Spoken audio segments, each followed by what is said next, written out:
دوستو عزیزو، گناہوں پر جمع ہونا بیماریوں کے منتقل ہونے کا سبب ہے، اور اعمال پر جمع ہونا بیماریوں کے ختم ہونے کا سبب ہے۔ میں تو یوں حیران ہوں کئی دن سے کہ جو بیماریاں گناہوں پر جمع ہونے کی وجہ سے آئی تھیں، ان بیماریوں کو اعمال پر جمع ہونے سے روکنے کے لیے، ان بیماریوں سے بچنے کے لیے اعمال پر جمع ہونے سے روکا جا رہا۔ میری بات توجہ چاہتی ہے؟ جو بیماریاں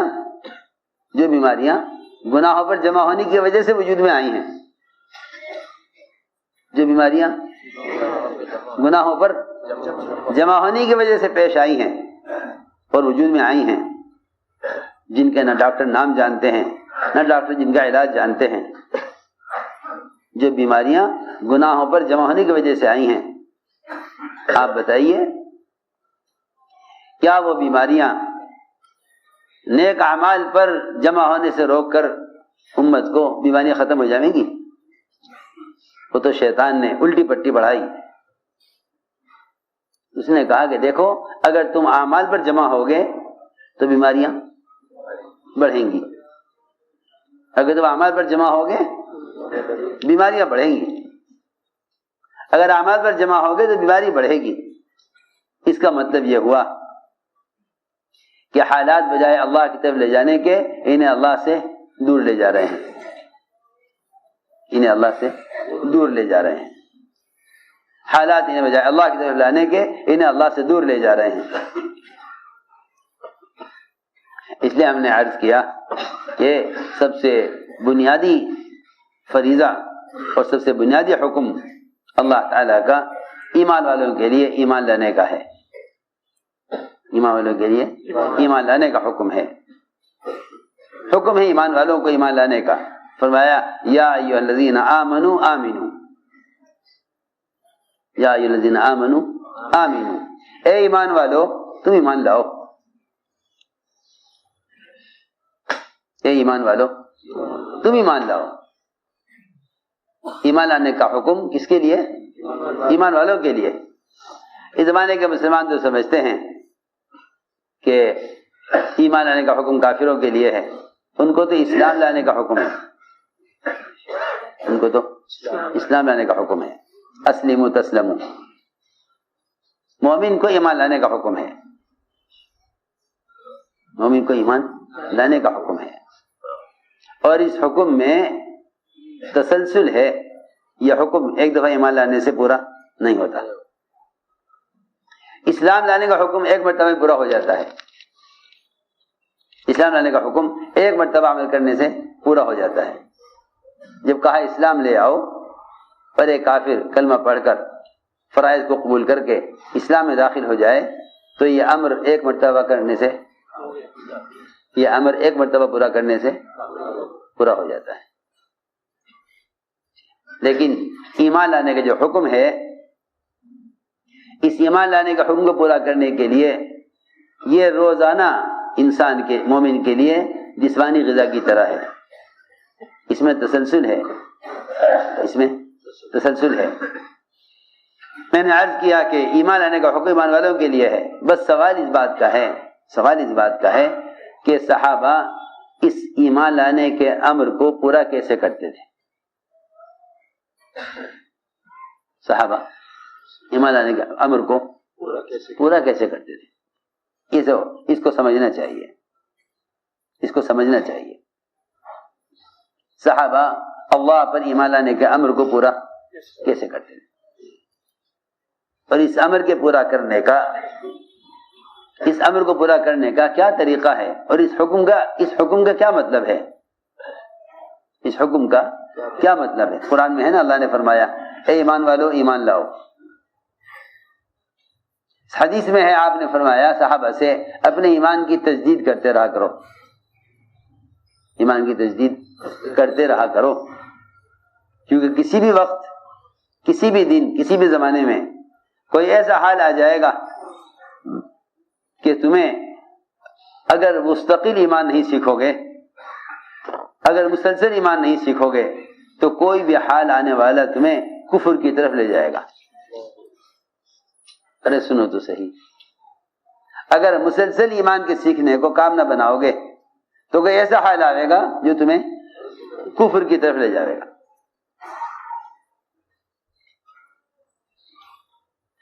تم یہ مت سمجھو کہ میں اس وقت عمل چھوڑ دوں گا تو اس عمل کے چھوڑنے سے یہ وقتی وبا ہے یہ ختم ہو جائے گی۔ میری بات یاد رکھنا ہمیشہ، حالات میں جس عمل کو چھوڑ دیا جائے گا حالات کی وجہ سے، حالات میں جس عمل کو چھوڑ دیا جائے گا حالات کی وجہ سے، وہ حالات ہمیشہ کے لیے باقی رہ جائیں گے، وہ حالات ہمیشہ کے لیے باقی رہ جائیں گے۔ عمل کے چھوڑنے سے حالات میں دوام پیدا ہوگا، حالات ختم نہیں ہوں گے، کیونکہ جو حالات گناہوں کے کرنے اور جو حالات عمل کے چھوڑنے سے آتے ہیں وہ حالات عمل کے چھوڑنے سے ختم نہیں ہو سکتے۔ بہت آسان سی بات ہے، جو حالات عمل کے چھوڑنے سے آتے ہیں وہ عمل کے چھوڑنے سے ختم نہیں ہو سکتے، تو اصولی بات ہے۔ شیطان یہ کہے گا تم یہ عمل چھوڑ دو کچھ دن کے لیے، اتنے حالات ٹھیک ہوں۔ ہائے کتنی الٹی سوچ ہے، کتنی الٹی سوچ ہے مسلمان کی، یہ حال آ گیا ہے تم اس حال کے لیے کیا کر لو، عمل چھوڑ دو تھوڑے دن کے لیے تاکہ حالات ٹھیک ہو جائیں۔ جب حالات ٹھیک ہو جائیں گے پھر عمل شروع کر دینا۔ سوچو تو صحیح، نبیوں کی سوچ کے خلاف، صحابہ کی سوچ کے خلاف۔ میں نے ایک بات عرض کی ہے، ایمان کے سیکھنے میں اور اس کی تجدید میں استمرار ہے۔ آپ مجھے بتائیے، کوئی مزدور یا کوئی بڑھئی جسے آپ کارپینٹر کہیں یا نجار کہیں، ایسا نہیں ملے گا جو صبح اٹھتے ہی سب سے پہلے اپنے اوزار کو دھارنے لگاتا ہو، اپنے اوزار کو دھارنے لگاتا ہو۔ آپ کو ہر ایک ملے گا جس کا کام صبح سب سے پہلے ہاں، میرے یہاں بڑا ہی کام کر رہا تھا، کتابوں کی الماری بنوا رہا تھا، اور وہ صبح کو دیر سے آیا، مجھے تقاضا کہ جلدی سے کام نمٹے، لکڑی کی الماری میں کتابیں رکھنے، اب وہ دیر سے آیا، آ کے اطمینان سے بیٹھ گیا اور سارے اوزار کھول لیے۔ اوزار کو بھائی یہ کیا کر رہا تھا، کہنے لگا یہ نہیں کروں گا تو میں دن بھر آپ کا کام کیسے کروں گا، ہاں دن بھر کام یہ آگے جتنے بھی کام ہیں، لکڑی کاٹنے کے، چھیلنے کے، رندا چلانے کے، بسولی چلانے کے، یہ سارے کام کروں گا کیسے جب تک اوزار کو دھارنے لگاؤں گا۔ اللہ اکبر۔ ایک مستری کے اپنے اوزار سے کام لینے کے لیے اپنے اوزار کو دھار لگانا اور ان کی تجدید ضروری ہے۔ بدن کے سر سے لے کر پیر تک ان سارے اعضاء سے اللہ کے اوامر کو پورا کرنے کے لیے ایمان کی تجدید کتنی ضروری ہوگی، کیا بتاؤں میں آپ کو۔ آج اگر یہ کہہ دیا جاوے کہ دعوت کے بغیر ایمان نہیں بنے گا اور گشت کے بغیر یقین نہیں بنے گا، تو پڑھے لکھے لوگ یہ کہتے ہیں کہ تبلیغ والے غلو کر رہے ہیں اور انہوں نے ایمان کے بننے کو صرف تبلیغی جماعت میں ہی منحصر کر دیا ہے۔ جی ہاں، اور اگر یہ بتا دیا جائے مولیہ صاحب کا ملفوظ کہ 4 مہینے اللہ کے راستے کے لیے نکلنے کو جب تک جزو زندگی نہیں بناؤ گے ایمان کی حلاوت نہیں چکھ سکتے، جی ہاں، تو 100 اشکال پیدا ہو جائیں گے ذہنوں میں، 100 اشکال پیدا ہو جائیں گے ذہنوں میں۔ کیوں؟ صرف وجہ یہ ہے کہ صحابہ کرام کے معمولات کی طرف کوئی توجہ نہیں ہے۔ ہم دین میں یا دنیا میں صرف حال کو دیکھ کر چل رہے ہیں، دین میں اور دنیا میں بھی صرف حال کو دیکھ کر چل رہے ہیں، ماضی کو دیکھ کر نہیں چل رہے۔ میں ضروری باتیں عرض کر رہا ہوں۔ اللہ کا حکم ایمان لانے کا اور نبی کا حکم صحابہ کو ایمان کی تجدید کرنے کا، اس کا تعلق کہیں سے تھا؟ اس کا تعلق اس سے تھا کہ لوگوں کو دعوت دے کر مسجد سے باہر جتنے بھی نقشے پھیلے ہوئے ہیں، تجارت کے، زراعت کے، وزارت کے، صدارت کے، حکومتوں کے، سرمایہ داریوں کے، تمام ادویہ اور اغذیہ کے، تمام ڈاکٹروں کے، اور تمام وزارت صحت اور وزارتوں کے، ان سارے نقشوں میں سے لوگوں کو دعوت دے کر نکالو، یہ سمجھا کر کہ ان نقشوں سے نہیں ہوتا، اللہ کی ذات عالی سے ہوتا ہے۔ اس کو سمجھنے کے لیے اللہ کے گھر میں ایمان کے حلقوں پر جمع ہو گئے تو ایمان بنے گا۔ یہ ایمان کی تجدید کا طریقہ یہ تھا۔ جب آپ نے صحابہ کو حکم دیا نا ایمان کی تجدید کا، تو صحابہ نے اس حکم کو ایسے پورا کیا، صحابہ نے اس حکم کو ایسے پورا کیا، صحابہ نے اس حکم کو ایسے پورا کیا کہ وہ لوگوں کے پاس چل کر جاتے تھے اور ان سے کہتے تھے کہ چلو ہمارے ساتھ اٹھو، ہمارے ساتھ چلو، اب میرے پر ایمان لائیں گے، میرے پر ایمان لائیں۔ اس لیے بات یاد رکھنا کہ تبلیغ میں گشت کا موضوع ایمان میں کمال پیدا کرنا ہے۔ تبلیغ میں گشت کا موضوع ایمان میں کمال پیدا کرنا۔ اگر آپ اپنے گشت کو صحابہ کی گشت کے عین مطابق کرنا چاہیں، اگر آپ اپنے گشت کو صحابہ کی گشت کے عین مطابق کرنا چاہیں، تو اس کے علاوہ اور کوئی راستہ نہیں کہ آپ گشت ایمان کی تکمیل کے ارادے سے کریں۔ اس لیے میں کہا کرتا ہوں کہ جو اہمیت اسلام میں ایمان کی ہے،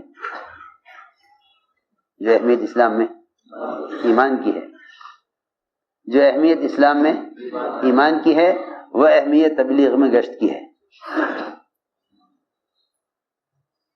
جو اہمیت اسلام میں ایمان کی ہے، وہ اہمیت تبلیغ میں گشت کی ہے۔ تم تو کیوں سوچتے ہیں کہ بھئی دیکھو گشت کا موقع ہے یا نہیں؟ جی ہاں،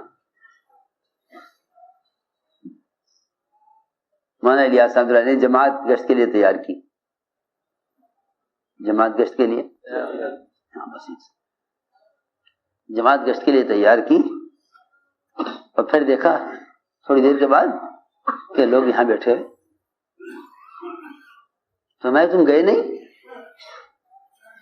جماعت نے کہا حضرت بارش بہت تیز ہو رہی ہے، بارش بہت تیز ہو رہی ہے، ہم انتظار میں ہیں، ذرا بارش تھم جائے گی تو نکل جائیں گے۔